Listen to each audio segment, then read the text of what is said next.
34 ವರ್ಷಗಳ ಸುದೀರ್ಘ ಶೈಕ್ಷಣಿಕ ಸೇವೆಯನ್ನು ಸಲ್ಲಿಸಿದ ದಾಂಡೇಲಿ ನಗರದ ಹಳೆ ದಾಂಡೇಲಿಯ ಸರಕಾರಿ ಉರ್ದು ಪ್ರೌಢಶಾಲೆಯ ಶಿಕ್ಷಕರಾದ ಮೀರ್ ಜಾಫರ್ ಅವರಿಗೆ ಗೌರವಪೂರ್ವಕ ಸನ್ಮಾನದೊಂದಿಗೆ ಬೀಳ್ಕೊಡುಗೆ.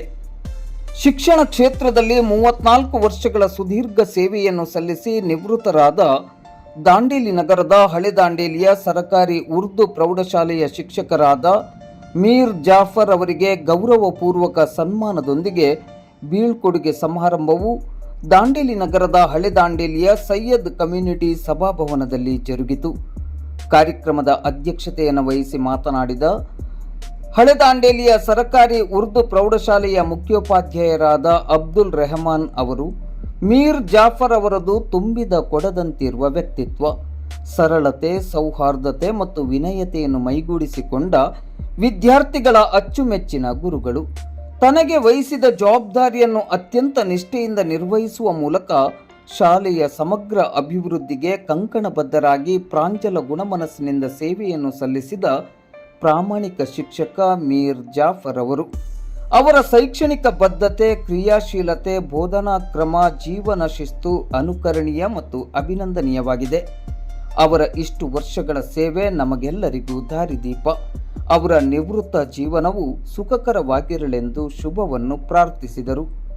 ಕಾರ್ಯಕ್ರಮದಲ್ಲಿ ಮುಖ್ಯ ಅತಿಥಿಗಳಾಗಿ ಸಾಹಿತಿ ಡಾಕ್ಟರ್ ಭೀಮಾಶಂಕರ್ ಅಜನಾಳ್, ಹೋರಾಟಗಾರರಾದ ಅಕ್ರಮ್ ಖಾನ್, ಸಾಮಾಜಿಕ ಕಾರ್ಯಕರ್ತೆ ಆಯಿಷಾ ಮುಕಾಶಿ, ವಿವಿಧ ಶಾಲೆಗಳ ಮುಖ್ಯ ಶಿಕ್ಷಕರಾದ ಸಂಗಪ್ಪ ಮಾದರ್, ಆರ್.ಎಂ. ಚೌಹಾಣ್ ಅವರು ಭಾಗವಹಿಸಿ ಮಾತನಾಡುತ್ತಾ, ಮೀರ್ ಜಾಫರ್ ಅವರೊಬ್ಬ ಶಿಸ್ತಿನ ಸಿಪಾಯಿ.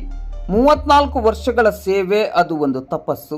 ಸಾವಿರಾರು ವಿದ್ಯಾರ್ಥಿಗಳಿಗೆ ಜ್ಞಾನದ ಬೆಳಕನ್ನು ನೀಡಿದ ಮಹತ್ವದ ಕಾಯಕವನ್ನು ಯಶಸ್ವಿಯಾಗಿ ನಿರ್ವಹಿಸಿದ ಕೀರ್ತಿ ಮೀರ್ ಜಾಫರ್ ಅವರಿಗೆ ಸಲ್ಲಬೇಕು ಎಂದು ಹೇಳಿ, ಅವರ ನಿವೃತ್ತ ಜೀವನವು ಆರೋಗ್ಯಕರವಾಗಿ ಹಾಗೂ ಆನಂದಮಯವಾಗಿರಲೆಂದು ಶುಭವನ್ನು ಹಾರೈಸಿದರು. ಸನ್ಮಾನವನ್ನು ಸ್ವೀಕರಿಸಿ ಮಾತನಾಡಿದ ಮೀರ್ ಜಾಫರ್ ಅವರು, ನನ್ನ ಇಷ್ಟು ವರ್ಷಗಳ ಶೈಕ್ಷಣಿಕ ಸೇವೆಗೆ ಮೂಲ ಕಾರಣ ತಂದೆ ತಾಯಿಯವರ ಆಶೀರ್ವಾದ ಮತ್ತು ಯೋಗ್ಯ ಮಾರ್ಗದರ್ಶನವಾಗಿದೆ. ಅದೇ ರೀತಿ ಸಹೋದರ ಸಹೋದರಿಯರ, ಪತ್ನಿ ಹಾಗೂ ಮಕ್ಕಳ ಮತ್ತು ಕುಟುಂಬಸ್ಥರ ತುಂಬು ಹೃದಯದ ಪ್ರೋತ್ಸಾಹ ಮತ್ತು ಸಹಕಾರ ನನಗೆ ವಿಶೇಷವಾದ ಶಕ್ತಿ ಮತ್ತು ಉತ್ಸಾಹವನ್ನು ತಂದುಕೊಟ್ಟಿತು. ಮನ ಸಂತೋಷದಿಂದ ಕಾರ್ಯನಿರ್ವಹಿಸಲು ಮೇಲಾಧಿಕಾರಿಗಳು ನೀಡಿದ ಸಕಾಲಿಕ ಮಾರ್ಗದರ್ಶನ ಮತ್ತು ನಿರ್ದೇಶನ ಹಾಗೂ ಸಹೋದ್ಯೋಗಿಗಳ ಆತ್ಮೀಯ ಸಹಕಾರ ಸದಾ ಸ್ಮರಣೀಯವಾಗಿರುತ್ತದೆ. ಇನ್ನು ವಿದ್ಯಾರ್ಥಿಗಳಂತೂ ಅಪ್ಪುಗೆಯ ಪ್ರೀತಿಯನ್ನು ನೀಡಿ ನನಗೆ ವಿಶೇಷವಾದ ಶಕ್ತಿಯನ್ನು ನೀಡಿದ್ದಾರೆ. ನನ್ನ ಇಷ್ಟು ವರ್ಷಗಳ ಸೇವೆಗೆ ಸಹಕರಿಸಿದ ಸರ್ವರಿಗೂ ಅನಂತ ಕೃತಜ್ಞತೆಗಳನ್ನು ಸಲ್ಲಿಸಿದ ಅವರು, ಶಿಕ್ಷಣ ಕ್ಷೇತ್ರದಲ್ಲಿ ಸೇವೆ ಸಲ್ಲಿಸಲು ಮಹತ್ವದ ಅವಕಾಶವನ್ನು ದಯಪಾಲಿಸಿದ ನಂಬಿದ ದೇವರಿಗೆ ಮತ್ತು ಅದಕ್ಕೆ ಸಂಪೂರ್ಣ ಆಶೀರ್ವಾದವನ್ನು ಅನುಗ್ರಹಿಸಿದ ತಂದೆ ತಾಯಿಯವರಿಗೆ ಹಾಗೂ ಸಹಕರಿಸಿದ ಸರ್ವರಿಗೂ ಸದಾ ಋಣಿಯಾಗಿರುತ್ತೇನೆ ಎಂದು ಹೇಳಿ ಸನ್ಮಾನಕ್ಕೆ ಕೃತಜ್ಞತೆಗಳನ್ನು ಸಲ್ಲಿಸಿದರು.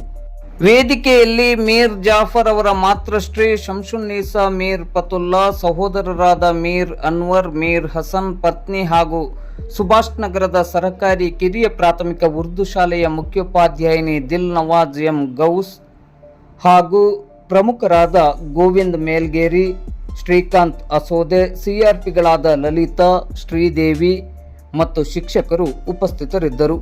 ಪುತ್ರನ ಮೇಲೆ ಇರುವ ಜನಪ್ರೀತಿ ಹಾಗೂ ಜನರಿಗೆ ಇರುವ ಗೌರವವನ್ನು ಕಂಡು ಮೀರ್ ಜಾಫರ್ ಅವರ ಮಾತೃಶ್ರೀ ಶಂಸುನ್ನೀಸಾ ಮೀರ್ ಫತುಲ್ಲಾ ಅವರು ಆನಂದ ಪುಳಕಿತರಾದರು. ಕಾರ್ಯಕ್ರಮದಲ್ಲಿ ಮೀರ್ ಜಾಫರ್ ಕುಟುಂಬಸ್ಥರು, ಬಂಧು ಮಿತ್ರರು, ಗೆಳೆಯರು, ಶಿಕ್ಷಕರು, ಶಿಕ್ಷಣ ಇಲಾಖೆಯ ಅಧಿಕಾರಿಗಳು ಹಾಗೂ ಸಿಬ್ಬಂದಿಗಳು, ಶಾಲಾಭಿವೃದ್ಧಿ ಸಮಿತಿಯ ಪದಾಧಿಕಾರಿಗಳು ಮತ್ತು ಸದಸ್ಯರು, ಬಿಸಿಯೂಟ ಕಾರ್ಯಕರ್ತೆಯರು, ಶಾಲೆಯ ಬೋಧಕೇತರ ಸಿಬ್ಬಂದಿಗಳು, ವಿದ್ಯಾರ್ಥಿಗಳ ಪಾಲಕರು ಮತ್ತು ವಿದ್ಯಾರ್ಥಿಗಳು ಉಪಸ್ಥಿತರಿದ್ದರು. And sweet memories.